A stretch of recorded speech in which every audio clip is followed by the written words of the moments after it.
tu vois, à notre nouvelle intervenante. Je suis très, très heureux de t'accueillir.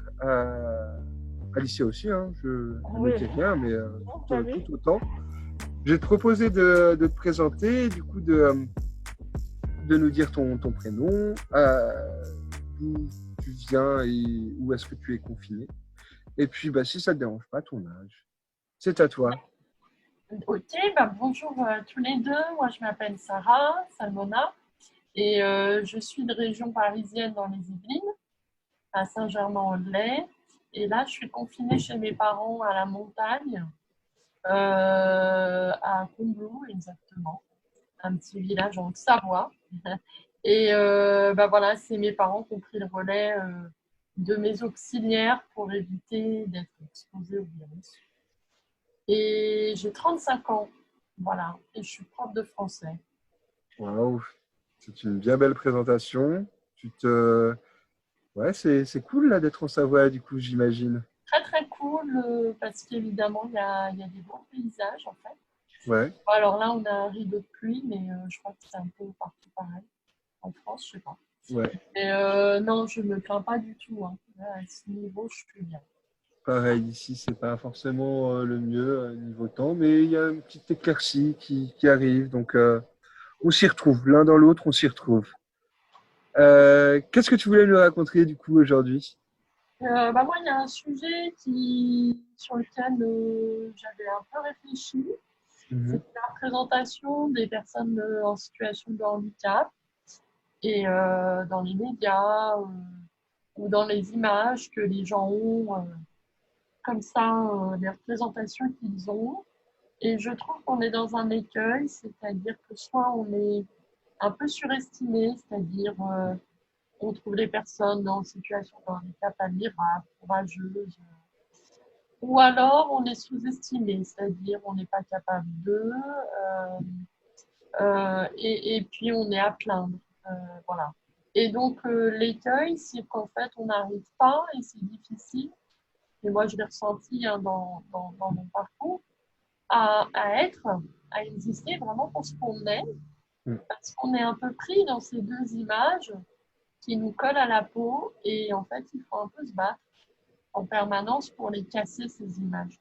Dans le milieu professionnel, quand on rencontre quelqu'un pour la première fois, quand on est enfant aussi à l'école.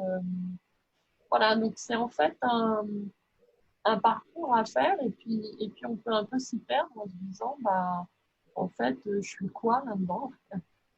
Et où j'obtiens ma reconnaissance, parce que ça peut être un peu pervers cette histoire de, vous voyez, d'héroïser toutes les personnes handicapées, c'est-à-dire que on trouve une forme de reconnaissance du simple fait qu'on a un handicap.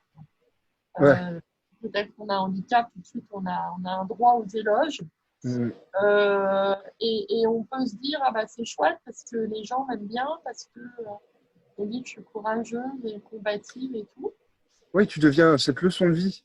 Ah, quelle belle leçon de vie. Ouais, c'est Quelle ça. belle leçon de vie. Et on n'a rien fait pour, en fait. Ouais. Et puis au final, on aimerait bien être reconnu. Bon, d'abord, moi, je suis pas adepte pour affirmer qu'on a plus de courage que n'importe qui. Moi, j'ai l'impression qu'on a tous une pulsion de vie et qu'on a juste envie d'exister et d'avancer, et qu'on est tous confrontés à plein de difficultés et d'obstacles. C'est-à-dire que le handicap, c'est pas le monopole de la difficulté, hein, il y a plein d'autres choses qui Ouais, existent. ouais. Et, et du coup, alors soit ça nous oblige à tout le temps nous surpasser en se disant, bah non, mais en fait, si je suis quelqu'un de super courageuse, il ne faut pas que je me plaigne, par exemple, ou il ne faut surtout pas que j'affiche mon handicap, ou il faut que je fasse des choses plus, vous voyez, que je fasse mieux que tout le monde, que je sois meilleure à l'école, Mhm. que je sois, je sais pas, que je me dépasse à tout prix. Et en fait, c'est une vraie pression. Il y a des fois où on n'a pas forcément envie de faire quelque chose, d'accomplir, d'être proactif. On peut aussi profiter, chercher le plaisir. Et ça aussi, c'est un autre écueil, c'est-à-dire qu'on est on nous met dans une case de labeur. Alors, on est des bons besogneux, on travaille, etc. Mais comme si on n'avait pas le droit au plaisir aussi, c'est-à-dire qu'on n'est pas représenté dans, dans, dans cette case-là, c'est-à-dire la personne handicapée, elle ne sait pas s'amuser, elle ne peut pas s'amuser, ou elle ne peut pas Ouais. profiter. Ouais. Euh, voilà, donc je trouve que c'est un peu déterminant quand on vit enfant et on a du mal à s'en extraire. Et après, ce serait une image à casser euh, dans les médias, dans les représentations, chez les autres. Ouais, c'est bien un stéréotype qu'on finit par intégrer, qu'on doit être le bon handicapé poli, qui dit bonjour, qui est bien, qui travaille bien à l'école, qui est le meilleur copain des autres, ouais, et qui est cette belle leçon de vie quand même. Ouais, c'est ça, qui est Ouais. ce courage. Et c'est vrai que du coup, bah non, des fois, t'as pas envie d'être ça. T'as envie d'avoir le droit à l'oisiveté, t'as envie d'avoir l'envie de rien faire, d'apprécier ce plaisir, de se dire, tiens, non, aujourd'hui, je suis pas productif. Non, aujourd'hui, d'ailleurs, je suis pas forcément bon.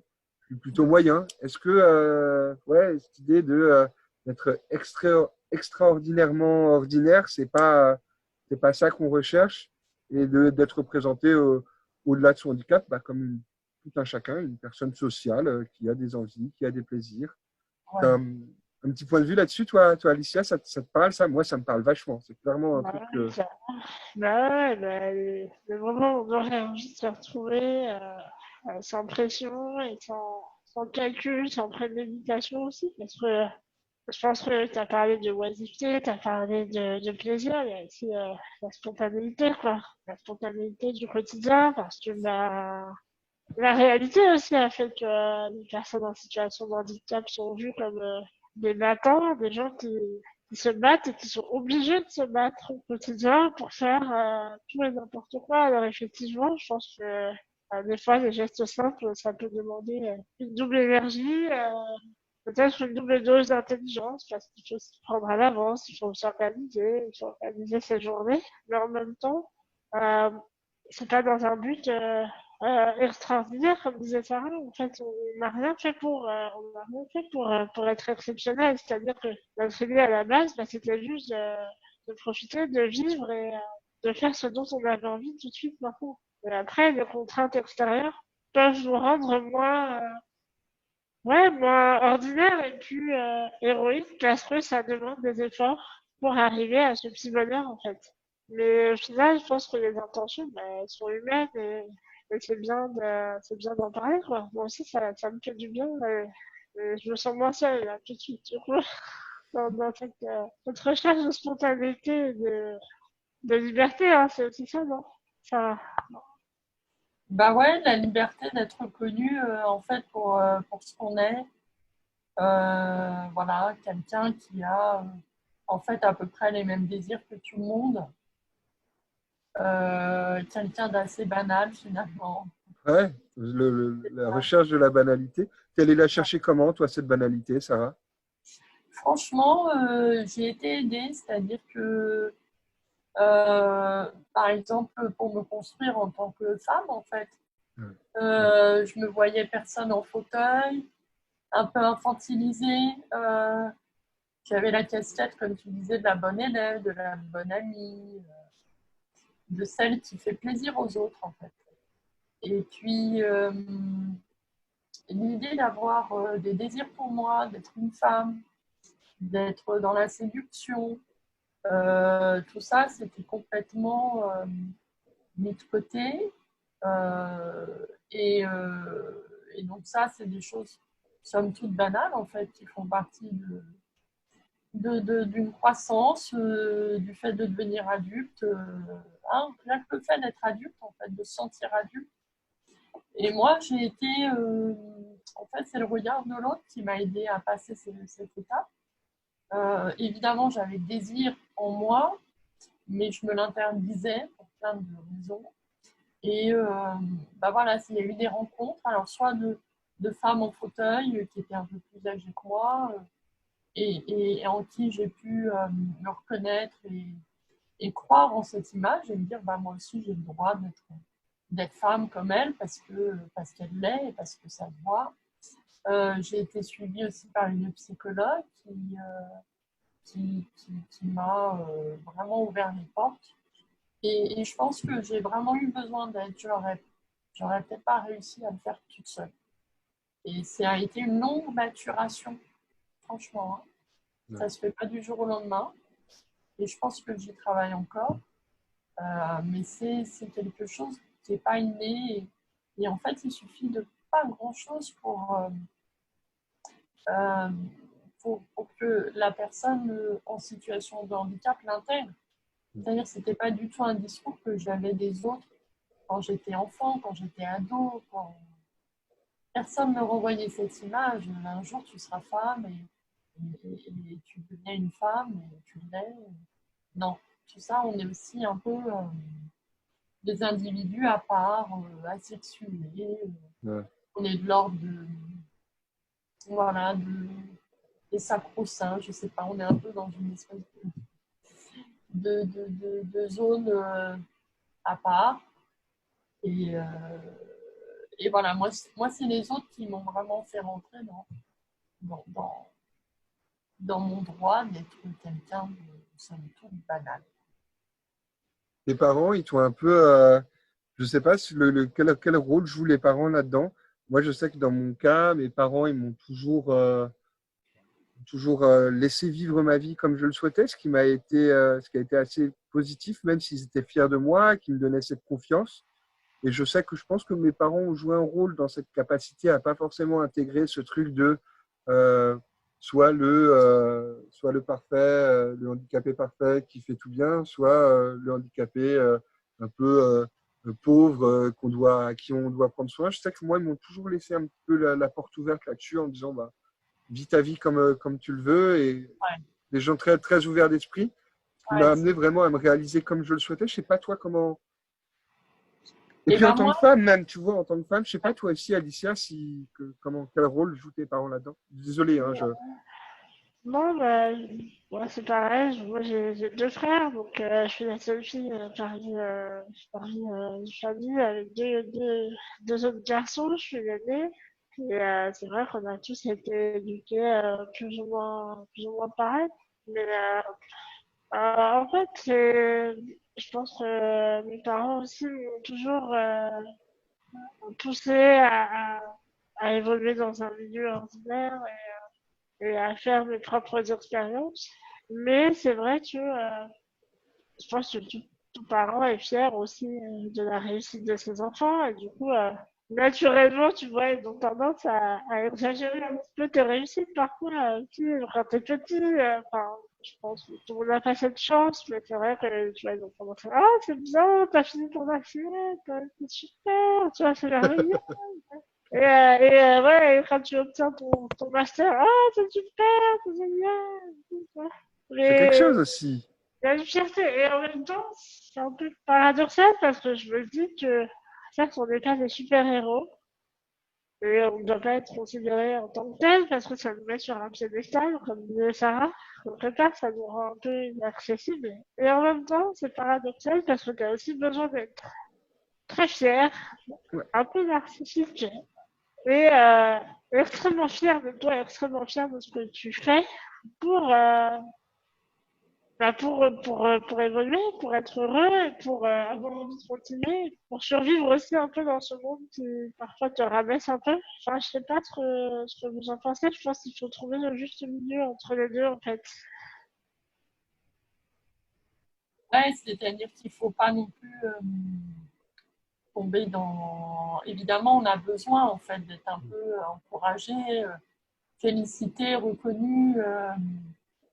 Là, tu cites ton master. Bon, bah, quel parent féliciterait pas son Bah oui. enfant après avoir réussi un examen? Donc, il ne faut pas tomber dans l'extrême inverse, mais il ne faut pas non plus forcément coller cette image qui, je pense, en fait, rassure celui qui est complètement étranger au handicap et qui en a un peu peur et qui veut, par le compliment, un peu compenser un truc qui le met mal à l'aise en fait. Ah, bravo, t'es courageuse. Parce que, en fait, il y a un effet de si j'étais à sa place, moi, je n'y arriverais pas, ou alors ça me fait peur, ou c'est hyper angoissant. Et c'est là où, en fait, ce type de réaction, elle s'effacerait s'il y aurait plus de. En fait, si les gens se rencontraient plus, si le handicap n'était pas si caché, si les gens pouvaient réellement s'intégrer à la société de manière un peu plus facile, en fait. Je pense qu'il y a encore un peu trop de méconnaissance. Ouais. Voilà. Mais c'est clair que ça fait plaisir. Hein. Mais on n'a pas non plus envie d'exister que parce que, en fait, on est courageux. Ou, voilà. Ouais, parce que je pense que ça nous prive aussi d'accès à des expériences qui sont banales, justement. Ouais, Tout à l'heure, tu parlais de la séduction, tu parlais d'être c'est une ça. femme. Ça fonctionne aussi pour les hommes, mais du coup, bah, quand on n'est pas considéré comme banal, les autres pensent que bah non, la séduction, la sexualité, bah ça vous concerne pas et ou en tout cas vous avez mieux à faire et mieux à penser. C'est un peu ça le délire. Il faut rentrer dans une dimension plus spirituelle, de résilience Ouais, extrême, ok. parce qu'on n'y aurait pas accès. Et c'est ça le risque, en fait. C'est ça le piège. Ouais, je pense que tu sois un homme ou une femme, ce Ouais, truc, tu le retrouves d'un côté ou de l'autre, quoi. Que tu dois être dans cet aspect très spirituel de la vie, et du coup, ouais, toutes les choses très terre à terre, tous les plaisirs de la chair, les plaisirs de la sexualité, de la drague, de ce genre de trucs, bah, c'est pas fait pour moi, quoi. ouais. Et c'est vrai que moi, c'est pas du tout un truc que j'avais intégré en me disant, bah, non, tout ce monde, j'ai envie de le connaître aussi, quoi. Et j'ai envie de voir qu'est-ce qui s'y passe et, et je pense que mes parents m'ont aidé là-dessus, d'une certaine façon, quoi. Parce qu'en me traitant pas, justement, comme cet être un peu éthéré, spirituel, qui fait que je suis pas ce, ce petit Jésus, ce petit Dieu qu'on chérit et qu'il faut pas abîmer, quoi. Ouais. Oui, je pense que l'éducation, elle joue beaucoup aussi. Moi, j'étais la dernière de la fratrie, enfin, j'ai deux grandes sœurs. Donc, déjà, j'étais un petit peu, tu vois, infantilisée par rapport aux autres. Ouais. Je suis la petite dernière. Ensuite, bah, le handicap a peut-être rajouté au fait qu'il fallait plus me protéger. Ils étaient peut-être plus inquiets pour moi que pour mes sœurs. Et donc, j'ai été très, très protégée, moi, par exemple. Ce qui n'aide pas forcément à avoir confiance. Donc, en fait, je suis toujours leur enfant. Voilà, pour mes parents, je suis enfant. Ouais. Mais ils ne m'ont jamais perçue comme, je trouve, une femme en devenir. C'est pas ce que moi j'ai ressenti. Je suis leur enfant. Aujourd'hui encore? Et aujourd'hui, bah, j'ai un copain, j'ai une relation, mais là, retourner en confinement, des fois, je me dis, pourquoi j'ai 35 ans, quoi. Ah oui, j'imagine, c'est sympa pour le paysage, mais Ouais, ouais, le retour chez les parents, c'est attendez, j'ai pas 12 ans. Voilà, j'ai pas 12 ans. Mais voilà, bon, ça, c'est les parents aussi. Hein. ouais, je pense que ça c'est universel. Je pense Ouais, handicap ou pas handicap, ça on ouais, peut. ouais. Tu ne le relèveras pas, ça, c'est Non, clair. non, et c'est pas eux qui doivent changer, c'est nous. Quoi. Et ça fait partie du processus d'émancipation, je pense, pour tout le monde. Hein. Mais d'autant plus, je pense, quand tu as été effectivement surprotégé à cause du handicap ou d'autres choses. Mais pour tout le monde, il y a ce processus d'émancipation, de construire son identité sociale, professionnelle, sexuelle. Ouais. C'est un travail, quoi. C'est un travail. Ça peut prendre plus de temps, effectivement, quand tu n'es pas Bah, ça peut considérable. prendre toute une vie, hein. Connais-toi toi-même. Ouais, Ouais. ouais, exactement. Un peu de philosophie, ça fait du bien au milieu de cette radio libre. Ouais, Non, mais Nietzsche. ouais, on ne cesse de changer en plus. Donc, c'est un beau défi, en fait. Tu parlais aussi de représentation. Tu disais qu'il y a justement cette représentation qui est quand même un peu prégnante, un peu présente dans les médias, à la télé, peut-être au cinéma, peut-être dans les séries. Euh, comment tu, qu'est-ce que tu vois comme façon de faire évoluer le sujet? Moi, je sais que justement, j'ai l'impression qu'on évolue quand même à ce sujet et qu'on Ouais, présente le handicap aujourd'hui quand même de manière très très différente. J'ai quelques exemples en tête, ouais. mais c'est quoi ton avis toi sur sur ce point-là? Moi aussi, je trouve que c'est vrai que ces dernières années, je trouve qu'il y a eu des choses assez surprenantes et des images inattendues, tu vois, sur le handicap. Et tant mieux, et justement, on montre plus les personnes ce qu'elles sont vraiment, dans des séries, moi aussi j'ai quelques exemples. Mais c'est vrai que on avait tendance dans les médias à soit parler des personnes en situation de handicap parce qu'elles avaient fait un truc incroyable. Euh, voilà, donc on fait tout un documentaire là-dessus. Ou alors, euh, ou alors c'est des histoires un peu plus compliquées de droit, de revendication, Ah oui, ouais, et donc qui véhiculent aussi l'idée qu'on a toujours des problèmes. Bon, c'est pas que ça, hein. C'est ouais. pas que voilà. Mais oui, je trouve que dans les séries, dans les films, plus que dans les médias, parce qu'on n'en voit pas beaucoup quand même des gens en fauteuil. Ouais. Dans les films, ouais, je trouve que... Tu penses à quoi? Tu as des exemples comme ça? Bah là, il y a une série qui m'a bien fait rire, là, qui s'appelle sur Netflix, Sex Education, justement. Ok. Et ils ont mis, dans la deuxième saison, là, il y a un personnage qui est en fauteuil. Ouais, Et tu l'as vu, Alicia, toi? j'ai pas vu, j'en ai entendu parler. Et voilà, je trouve que, enfin, le personnage, il est juste. Je trouve qu'il est vraiment juste. Bon, voilà, il est un ado comme les autres qui essaie de draguer une nana, mais il a sa personnalité. Et je trouve que c'est justement traité, quoi. C'est pas caricatural du tout.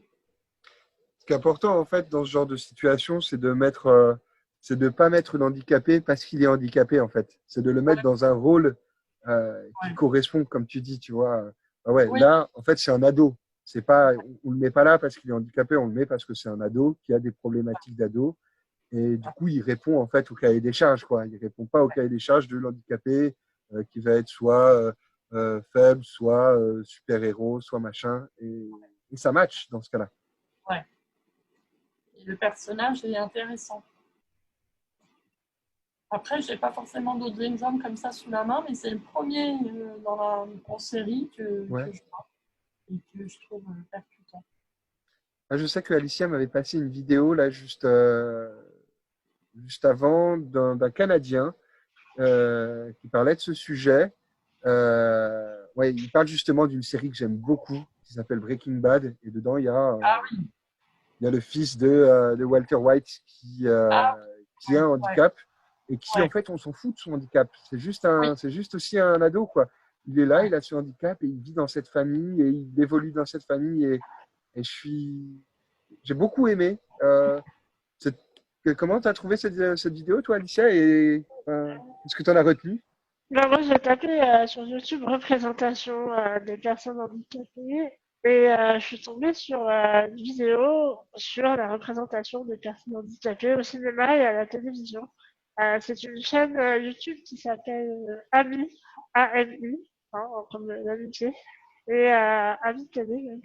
Et c'est super intéressant parce que c'est très court, c'est super fun, l'animateur est très agréable, il a une pêche incroyable et justement, il a étudié en 2-3 minutes ce phénomène de représentation au cinéma et il disait qu'effectivement, souvent les personnes handicapées, en tout cas les personnages en situation de handicap, dans les films ou à la télé, servait de modèle aux personnes valides. C'est-à-dire qu'il y Ouais. avait ce côté, justement, super héroïque, et il le dit lui-même, héroïque un petit peu exagéré pour montrer que, bah voilà, c'est des personnages qui sont à leur façon caricaturés et qui sont là pour un effet bien précis, mais on commence tout juste à les intégrer dans des intrigues bah, un petit peu universelles, quoi, qui parlent à tout le monde et ça commence, mais c'est encore difficile parce on leur attache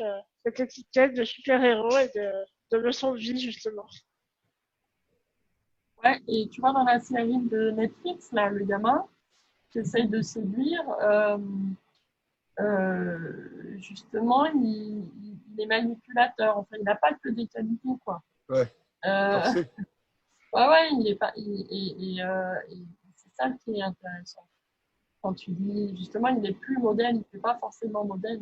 C'est pas parce qu'il est en fauteuil, parce qu'il a une personnalité, parce que, voilà. Il a le droit d'être méchant, quoi. Il a le droit d'avoir Ouais, d'avoir des des idées de mauvais temps. côtés. Ouais, D'ailleurs, il y a eu un gros débat sur cette série parce il y avait eu l'idée de l'utiliser un petit peu dans les lycées, plutôt pour l'éducation à la santé sexuelle, des choses comme ça. Donc, ça n'a pas été approuvé partout parce que bon, c'est une série qui est assez longue, il y a pas mal de choses dedans. Mais du coup, voilà, on s'est dit que bah, finalement, alors ce côté très open sur différents types de publics, etc., est-ce que ça peut pas aussi contribuer à changer un petit peu les mentalités, surtout à l'âge de l'adolescence, où on a tendance à se fier un petit peu à des représentations caricaturales, notamment sur la sexualité. Ouais. Donc, est-ce que ça peut pas faire un appel d'air là-dedans? Ça pourrait être une bonne idée. T'en penses quoi, toi, Sarah? Euh, c'est-à-dire, reformule. Est-ce que tu penses que ce genre de série super ouverte sur différents sujets, notamment Ouais. la sexualité, le handicap, justement parce qu'elle aborde différents types de publics, que chacun peut s'identifier dedans, est-ce que tu penses que ça pourrait être une bonne façon de sensibiliser les jeunes à la fois sur leur sexualité et à la fois sur le handicap, la diversité, etc. Alors, ouais, on parle de la série, là. Ouais. Ouais. Elle est. Ah, bah oui, non, je pense qu'on peut se retrouver dans plein de situations, dans plein de personnages. Je pense que ils ont réussi de manière quand même. Bon, c'est un peu mise en scène, hein, tout ça, hein, parce que C'est une ce lycée, série, hein. ce lycée, je doute qu'il existe et que tous ces élèves existent au même endroit, mais ils ont réussi quand même à intégrer tous les marginaux et à le traiter avec justesse quand même. Voilà, parce que, parce que ça fait rire, parce que c'est drôle, parce que c'est juste. Donc, ouais, je trouve que c'est une bonne. Ils ont bien réussi. Et j'étais complètement très sceptique, rien que par le titre et par le pitch, en me disant c'est vraiment un truc à l'américaine, caricatural à 200%. Et en fait, ben non, j'ai été vraiment surprise. Ouais, comme on dit, ça pouvait être un peu racoleur, un peu clickbait avec Voilà, ce titre-là, Sex Education. C'est vrai que ça fait un peu ah, on va attirer les jeunes et on va ouais, leur vendre un petit truc un peu interdit. Et ouais, ouais, c'est vrai que moi, je ne l'ai pas vu. J'ai bah, Thomas qui est dans les backstage, à qui on fait un petit coucou. L'a vu, il m'a dit que ça lui a aussi bien plu. ouais. Euh, moi, je sais que sur un autre degré aussi, et un film qui m'a beaucoup touché, que je pense c'est mon film de référence, c'est en 2019 ou c'est en 2000, ouais, je crois, c'est Shape of Water, La forme de l'eau, Ah, euh, ouais, qui est un film magnifique justement sur la différence et sur les relations amoureuses en fait, ok. avec avec ce monstre en fait qui est un espèce euh, ouais, de monstres venus d'ailleurs qui est découvert en fait sur Terre et qui est gardé un peu secrètement, et une personne euh, qui est sourde, euh, non-entendante et qui justement va se lier d'amour en fait avec ce monstre. Et il y a ce rapport à se demander, mais en fait, qui est le monstre, qui est en fait la personne différente, parce que derrière, il y a plein d'incompréhensions, parce que c'est en période de guerre froide, on veut utiliser certaines forces en fait pour se dire qu'en fait ce monstre, on va l'utiliser en tant qu'arme, et derrière, on se demande qui est vraiment le monstre. Est-ce que c'est pas ces humains qui veulent manipuler les gens, les personnes différentes? Est-ce que c'est pas ces personnes qui veulent mettre ceux qui sont différents au banc de la société? Et magnifique film, la forme de l'eau, qui a eu reçu d'ailleurs un Oscar. Ok. Donc, ah ouais, je vous le conseille à 2000%. Moi, c'est ouais, un gros film de référence, un gros film coup de cœur. C'est pour ce soir. Ouais, Ah ouais, matez-vous la forme de l'eau. Hein. ça va faire Allez-y. notre soirée. Un dernier petit point, Sarah, avec toi, je me disais, et on va conclure là-dessus, si ça te va. Il y a un sujet qui fait un peu débat. Je sais que j'ai pas la position de tout le monde là-dessus, c'est le Téléthon. Ça a tendance. Ouais, attention, là, je rentre Ah dans le ouais. débat. Ah Moi, ouais, je sais que j'ai tendance à être plutôt pour, à me dire que le jeu en vaut la chandelle et que peut-être qu'il y a des représentations qui sont un peu borderline, qui font un petit peu, un peu charité, un peu machin. Mais moi, ça me touche particulièrement parce que c'est une des seules fois dans l'année où on parle de maladies rares, de maladies auto-immunes. Et moi, je suis directement touché. Et je me dis, bah putain, ça fait plaisir. Enfin, une fois dans l'année qu'on en parle, peut-être c'est pas avec le bon ton, peut-être c'est pas avec la bonne forme. Et derrière surtout, tout ce que ça représente, le fait de faire avancer la recherche, d'aider des parents de personnes qui sont atteintes de ce type de maladie, euh, de faire avancer des sujets et de moins d'en parler. Voilà, moi je me dis que le jeu en vaut peut-être la chandelle. Je sais que tout le monde n'est pas à mon avis là-dessus. Sarah, je te mets sur une pente glissante. Désolé. T'as un Bah point de non, vue, mais toi, sur le sujet? écoute, je suis un peu d'accord avec toi dans la mesure où en fait c'est essentiel. S'il n'y avait pas le Téléthon, moi j'aurais pas mon centre de biologie qui me suit. J'aurais pas fait partie, j'aurais pas sans doute les premiers essais thérapeutiques pour essayer de me donner un peu plus de tonus. Donc c'est essentiel. Après, évidemment, ce qui est plus gênant, c'est qu'on use de moyens pour attirer l'empathie, la compassion et l'argent en fait des Ah ouais.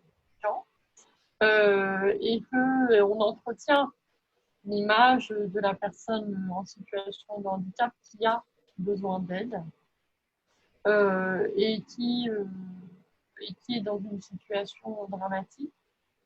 Je peux en vouloir un peu au Téléthon de pas servir de sa force médiatique pour peut-être parler un peu des droits qui sont malmenés, du temps présent que vivent les personnes en situation de handicap, parce que oui, il y a une projection vers l'avenir, évidemment, avec des traitements. Personnellement, c'est pas mon but dans la vie de guérir, tu vois. Euh, Moi, j'ai envie de bien vivre au temps présent. Et oui, dans ce qu'il faut changer, c'est quand même le respect de certains droits qui ne sont toujours pas respectés en France. Et je trouve qu'il pourrait accorder un peu de leur pouvoir médiatique pour parler de ces droits qui sont bafoués et du temps présent et comment améliorer la vie à l'instant T des gens. Voilà, mais je suis d'accord avec toi pour dire quand même que c'est le seul moyen de faire avancer la recherche. Donc, je ne vais pas condamner le Téléthon. si je peux me permettre, je pense que tout ce qu'on a dit là, ça se rejoint un peu. C'est-à-dire que le Téléthon, c'est quand même super médiatique. Effectivement, c'est utile, on peut pas dire le contraire. Et en même temps, pourquoi on n'aborde pas ces sujets-là, Sarah? Pourquoi on parle pas de de l'après, de l'âge adulte. Je Parce suis qu'il y a d'accord. il y a beaucoup d'enfants en Téléthon. Pourquoi on ne dit pas, bah oui, effectivement, il y a des gens qu'on pourrait encore guérir, mais ceux qui ne sont pas guéris, comment ça se passe? Ceux qui ne Ouais, pourront pas guérir, comment ça se passe? ouais. Pourquoi on n'aborde pas ces sujets-là? Est-ce que c'est une volonté au niveau de la communication, une volonté au niveau justement de la médiatisation du Téléthon? Je pense qu'il ne faut pas être polémique, parce que la polémique, ça fait peur aux Complètement gens. d'accord. Et du coup, les téléspectateurs, ils vont éteindre la télé. Mais en fait, il y a des images, des choses tout à fait positives qui pourraient être dites. Moi, je pourrais très bien dire que l'accompagnement par une psychologue, ça a été beaucoup plus bénéfique que des consultations purement médicales. Et ça, c'est des choses qui peuvent être véhiculées et qui peuvent faire du bien. En fait, on peut parler du soin euh, en temps présent. Ouais. Et on peut véhiculer des messages positifs aussi là-dessus. Ouais, puis je pense qu'il y a aussi le fait que c'est un peu le cercle vicieux, c'est-à-dire que pour changer les représentations, tu as besoin de voir dans les médias, à la télé, et en même temps, peut-être que certains médias n'osent pas le faire parce qu'ils savent que les gens sont pas prêts, tu vois, Mm. à parler c'est sûr que la vie d'adulte avec un handicap, on peut se passer que la vie d'une femme avec un handicap, c'est se passer que la sexualité avec un handicap, enfin, tu vois, si tu prends d'autres versions de la sexualité, Mm. je pense au mariage pour tous, enfin, un peu caricatural, mais combien de temps on a mis à le faire intégrer dans la tête des gens, dans la société, combien de temps on a mis à faire passer ce projet, combien On de n'y est pas temps encore, hein. on y fait encore, combien de temps on a Ouais. mis à faire entendre l'homosexualité, la bisexualité dans les médias, au cinéma, etc. Donc, ouais, pour moi, c'est proportionnel. Hein. Tu dis, bah, en même temps, c'est un choix et personne ne veut prendre le risque aussi d'aborder ces sujets-là ouvertement de manière banale et quotidienne. Hein. Donc, Et voilà, par contre, revient, c'est l'œuf ou la poule. C'est ça. on revient à la série Sex Education qui résout tous ces problèmes. Ouais, c'est clair. C'est On clair. boucle là-dessus. Non, mais voilà, je pense ils pourraient de manière intelligente changer leur approche. Et je suis pas sûre que les gens seraient pas non plus réceptifs à ces images-là qu'on véhiculerait. Ils seraient pas dans l'incompassion à tout prix, quoi. Tout à fait d'accord, hein, Sarah. C'était une belle intervention. On a dit plein de choses en peu de temps.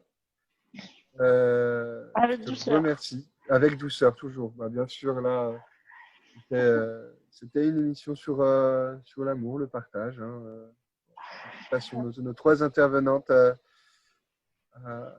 avec des sujets et des vrais mots, des vrais morceaux de vie à partager. Je suis très heureux d'avoir pu partager ça avec toi, Sarah. Merci, merci, merci. Merci Virginie, super. Merci, Bah ouais, pour Merci.